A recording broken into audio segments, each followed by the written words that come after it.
August 1947. Inside Viceroy House in New Delhi, the clock strikes midnight. Lord Mountbatten sits reviewing a newly finalized map of India. On paper, it was a simple line of ink, but on the ground, that line stretched for thousands of miles. On either side lived millions, unaware their lives were about to fracture. For centuries, Hindus, Muslims, and Sikhs shared the same neighborhoods across Punjab. But the moment that arbitrary ink dried, it triggered the largest, most sudden mass human migration in recorded history. An exhausted British Empire prioritized a rapid departure over administrative order. This haste transformed the liberation of a colony into a catastrophe that ignored the physical reality of the land. The fracture began taking formal shape in 1940.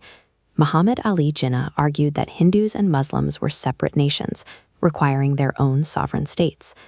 Mahatma Gandhi fiercely opposed this idea. He warned that slicing the subcontinent in two would result in a river of blood that would haunt generations.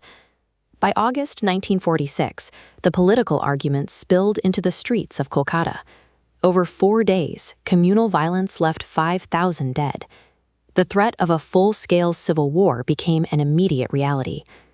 In London, a bankrupt post-war British government panicked. Lord Mountbatten was sent in to manage the exit, and to avoid the impending chaos, he moved the British departure date up from June 1948 to August 1947. The actual job of drawing the new borders fell to Sir Cyril Radcliffe, a British lawyer who had never set foot in India.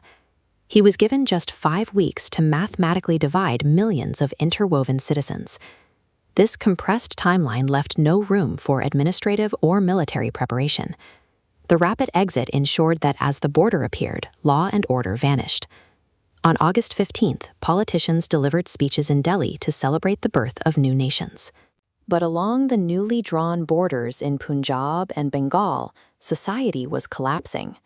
In places like Lyallpur, ordinary men like Ramlal and Karim, childhood friends whose families had shared meals for generations, were instantly turned into foreign enemies. They were forced to abandon their ancestral lands and walk in opposite directions. They joined a blind march of over 14 million people.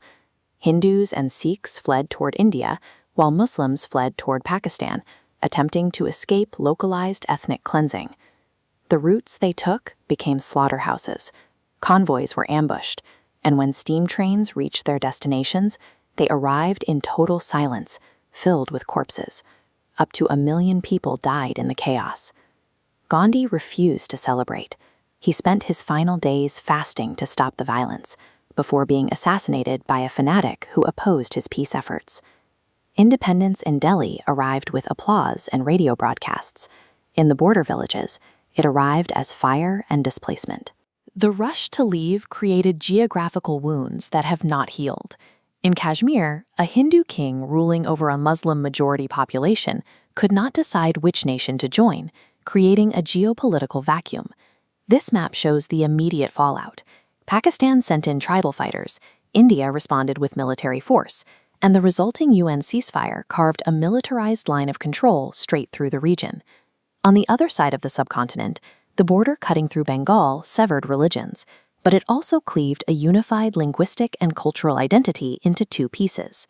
What began as a colonial exit strategy was frozen into militarized flashpoints that dictate international relations across South Asia today. 75 years later, India and Pakistan stand as hostile nuclear-armed states.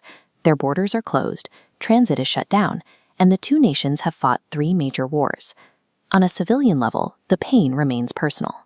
The descendants of the original refugees, now living in Delhi and Lahore, still carry the inherited trauma and sense of loss. Despite the bitter national enmity, the populations on both sides of the line share the same food, the same music, and the same ancestral memories.